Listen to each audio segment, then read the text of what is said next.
Yamaha's drain screws are always for 250s and up.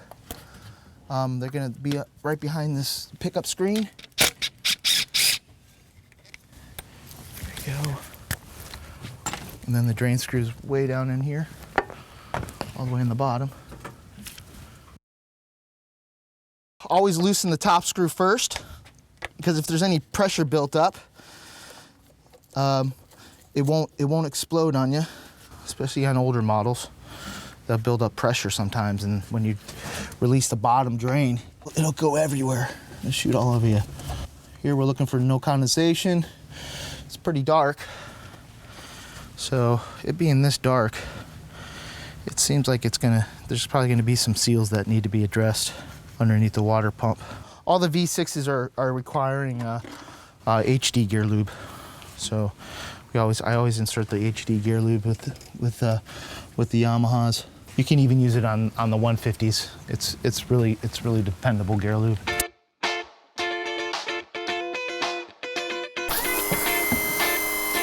Make sure that the engine is completely level and it's not at an angle. Really important to fill up this gear case slow and level. It'll build air pockets if it's at an angle, and it won't truly fill up the gear case. And then once that happens, the gear lube will burn. Always use Yamaha's drain and fill seals for these gear cases. Don't use any aftermarket stuff. It's just not worth it. Every time you take off a drain or fill screw, you always just want to replace it. They're one-time use seals. So now that we got the gear lube coming out, I'll stop filling it for a little while, give it about 5 minutes, and then top it off again, just to make everything settle. 5 minutes has passed. I'm gonna top off that gear lube, give it a little bit more, and it comes right out. That's enough time for everything to settle. The bottom drain screw, it's always gonna have some kind of metal connected to the magnet on the end.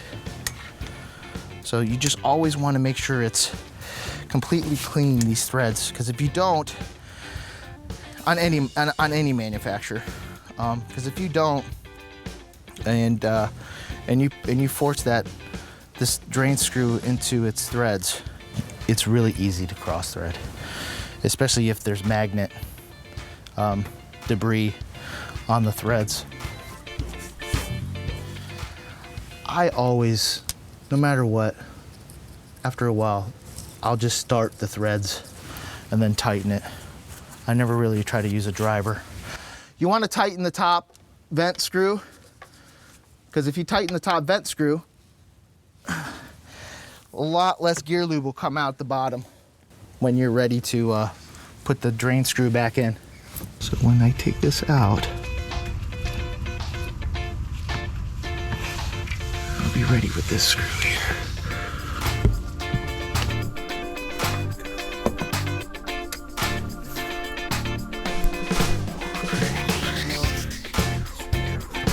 Grab a rag around your screwdriver. Not too much, but enough to give you some leverage when you want to tighten these things.